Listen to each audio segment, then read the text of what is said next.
All right, guys, wanted to show you something. Got this skid right here, how long it is. So this guy wasn't familiar with loading something like this in a van this long. So what you want to do with these is, as long as they got two tow motors, even if they got one, they can do it. But if they got two, it's even easier. You go ahead and you get in from the side of this.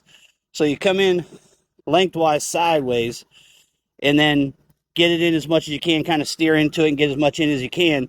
Then you get the second one and you get behind the skid, and then the side one pulls out, the one in the end just pushes it in. Easy peasy. This guy was like really worried when I got here. You know, if anybody starts to be confused with anything like that, or if you're not familiar with those long ones, like I said, one, come in from the side to start off, get another tow motor from the rear, get the side motor out, push it in. The other option is to go ahead and, if you only got one, you got it from the side, go ahead and kind of come out and steer into it to where the long end goes into the back of the van. And then you can sit it down slowly. And then you can usually come back around. They can come back around, pick it up from the end, pick it up, scoot it in. So don't ever be concerned like, oh my God, how am I going to do this? This guy don't know what he's doing. So you got to know what you're doing most of the time. These guys driving tow motors and loading, they're not familiar with every type of vehicle, especially the vans.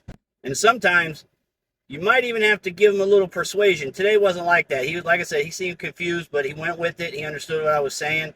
Sometimes they might want to fight you because they're not comfortable with it. They're not familiar with it, and they don't know your van. You should know your dimension. So just get your van loaded, be calm and cool, be reassuring, be confident.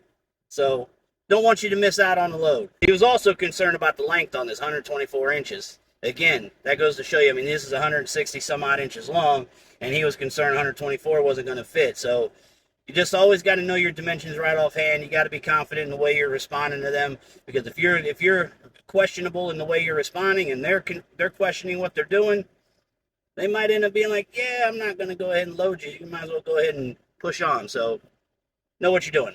All right.